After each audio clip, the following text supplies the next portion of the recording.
Je viens devant vous aujourd'hui pour vous faire passer un message. Et comme des millions d'Africains, je viens exprimer un ras-le-bol général. Oui, c'est vrai que tous ne pouvons pas prendre la parole, parce qu'il y en a qui sont privés justement de cette prise de parole. Mais quand nous pouvons le faire, faisons-le. Ça peut nous aider.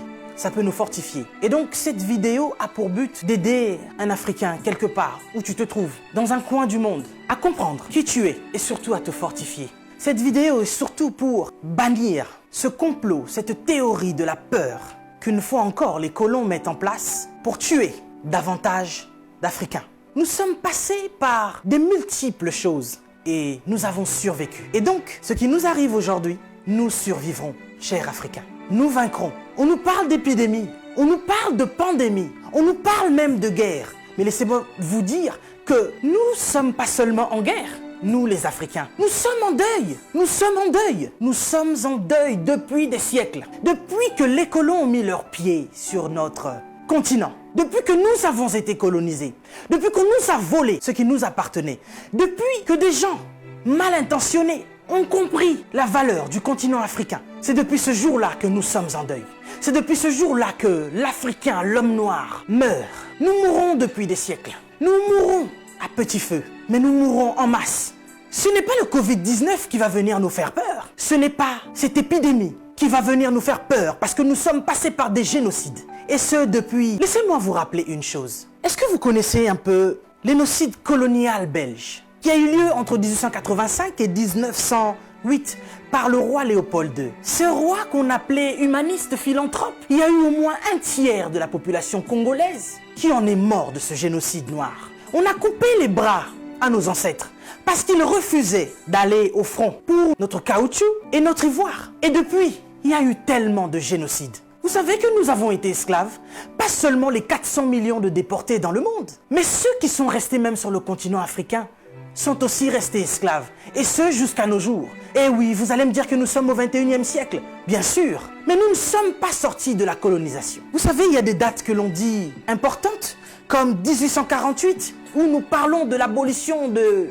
l'esclavagisme. Il y a eu un décret qui a été signé. Chers Africains, on nous ment depuis 1848, où il y a eu l'abolition de l'esclavage. Nous avons jamais été décolonisés. Nous sommes toujours colonisés. Tout ce que nous faisons, ils mettent leur nez dedans. C'est vous qui ne comprenez pas. C'est vous qui ne comprenez pas que vous êtes forts. Nous sommes forts. Nous sommes puissants et nous sommes plus résistants qu'eux. C'est pour ça qu'ils ont peur de nous.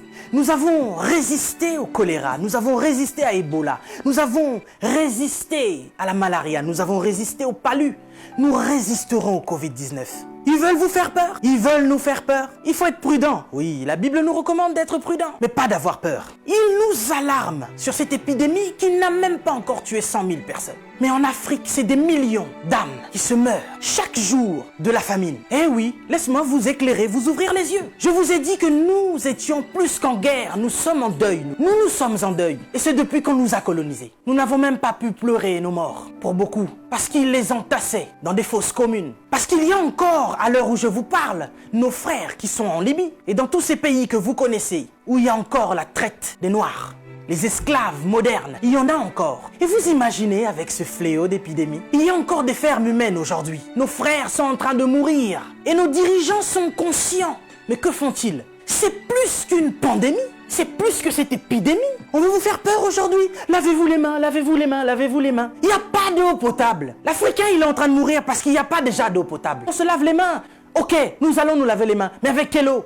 Vous parlez de confinement? Oui, l'Africain veut rester chez lui. Il n'y a pas d'électricité. L'Africain va manger quoi? Et c'est aujourd'hui, comme par enchantement, cher président, que vous signez des décrets de crise. Et vous vous posez la question, comment vous allez faire pour nourrir la population? Mais de quelle population vous parlez? Ces gens meurent depuis des années. Il y en a qui sont au pouvoir depuis plus de 40 ans. D'autres qui sont morts parce que justement, ils ont été destitués. Si on ne les avait pas chassés du pouvoir, ils seraient encore en vie. Vous êtes sans pitié, cher président. Vous et vos dames de fer. Vos enfants, n'en parlons même pas. Ce sont des people. Vous êtes à l'image de vos parents.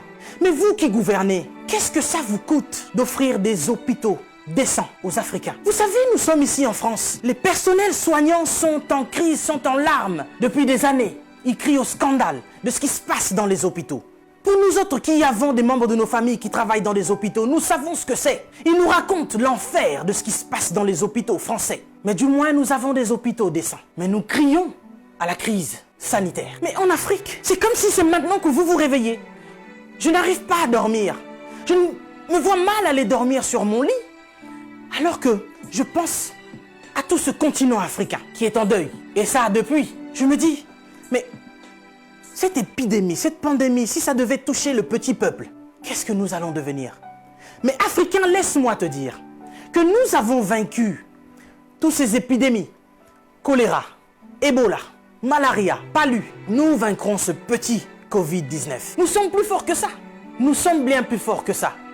Peut-être que je ne suis pas au courant, mais jusqu'à présent, ceux qui ont apporté cette épidémie, ce sont des gens qui sont venus de l'extérieur, les étrangers. Et puis ça touche des personnes qui sont bien placées, des gens qui, je pense, ont une belle vie. Mais ce petit peuple qui vit dans des bidonvilles, ce petit peuple qui vit des conditions sanitaires incroyables, Dieu préserve ce peuple. Cher Africain, laisse-moi te dire que tu es fort. On veut t'affaiblir mentalement pour te faire comprendre que tu es faible. Et voici que ça fait des siècles que l'homme noir meurt de la drépanocytose. Personne ne cherche le vaccin. Personne ne cherche à soigner cela parce que, dit-on, c'est la maladie des Noirs. Mais soudainement, on nous parle d'un vaccin pour aider la population noire face à cette pandémie de Covid-19. Nous n'avons que faire de vos vaccins. Et nous n'en voulons pas. Si vous avez envie de faire des tests, testez vos animaux, vos chiens, vos chats. L'homme africain n'est pas un animal. Nous ne sommes pas des cobayes de vos labos pour que vous commenciez vos tests sur nous. Ça fait des siècles que vous nous testez. Ça fait des siècles que vous nous faites souffrir. Depuis que vous avez découvert que le continent africain était le jardin d'Éden, vous ne voulez pas nous lâcher. Nous souffrons, mais nous sommes en train d'enrichir plusieurs. Nous mourrons de faim alors que nous nourrissons plusieurs. Quelque chose m'a fait rire il y a quelque temps. 23 Italiens retrouvés clandestinement sur un port nigérian. Ah, depuis quand l'Italien rentre clandestinement au Nigeria? Parce que vous voulez aller vous réfugier en Afrique maintenant? Il n'y a pas très longtemps, sur vos côtes, vous chassiez les migrants de vos côtes. Votre Premier ministre a dit qu'il ne voulait plus. Il en avait marre de cette invasion africaine sur ses sols. Nous avons vu un migrant noir mourir dans les eaux de Venise sans que personne ne lui porte secours. Parce qu'il était noir, parce qu'il était africain. Nous avons tort parce que nous sommes africains ou parce que nous sommes riches de nos sols? Parce que nous avons de quoi manger et de quoi nourrir toute cette planète. C'est pourquoi l'Africain souffre.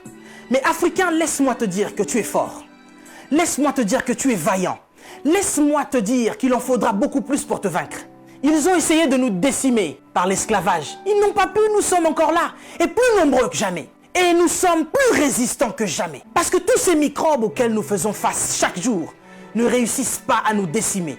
Ce n'est pas un Covid-19 qui va décimer le peuple noir. N'ayez pas peur, tel est mon message. Je vous invite, chers Africains, à devenir beaucoup plus forts. Ne faites pas confiance à ceux qui nous gouvernent. Ça fait des lustres qu'ils sont là. Ils prennent leur retraite tout en étant présidents. Ils ont du mal à lâcher ce fauteuil qu'ils pensent être éternel. Qui a déjà fait 200 ans au pouvoir? Êtes-vous assez fort pour faire 300 ans? Vous n'arrivez même pas à faire 100 ans. Mais vous êtes tellement médiocre, ignoble. J'ai suivi plusieurs de nos présidents africains qui ont copié le discours du président Macron. Bande de marionnettes, bande de gigolos.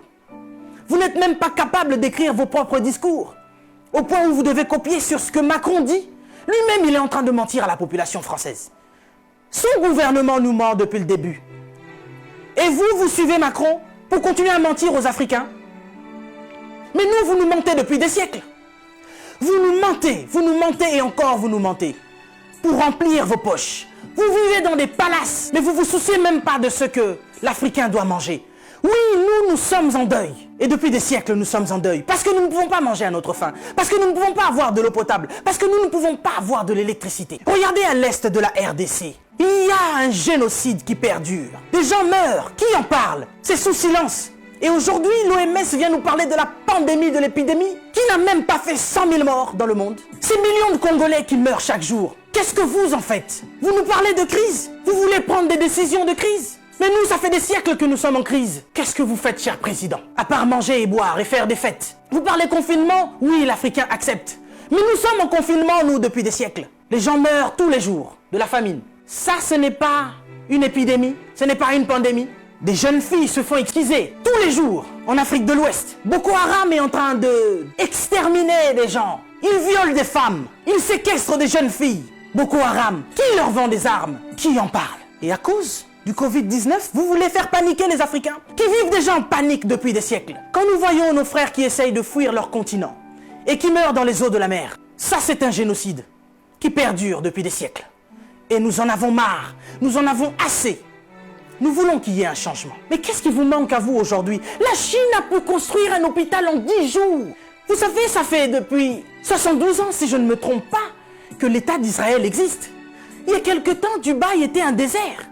Mais regardez aujourd'hui ce qu'ils ont fait. C'est parce qu'ils sont ensemble qu'ils ont pu construire ce qu'ils ont fait. Mais qu'est-ce qui vous manque, cher président africain, pour nous construire des hôpitaux décents? L'Angleterre a pu construire un hôpital en 2 semaines seulement pour faire face à cette crise sanitaire. Dieu est bon. Le Covid-19 est tellement impoli qu'il ne regarde même pas qui vous êtes. Président ou pas, il s'en fout. Il n'a pas respecté la reine d'Angleterre. Il est entré dans son palais, il a touché Charles. Il n'aura pas peur de vous. Mais par contre, là, vous êtes cuit. Puisque vous ne pouvez pas prendre vos avions pour venir vous faire soigner ici. Soit vous survivrez, soit vous mourrez. Africain, réveille-toi. Africain, lève-toi. Si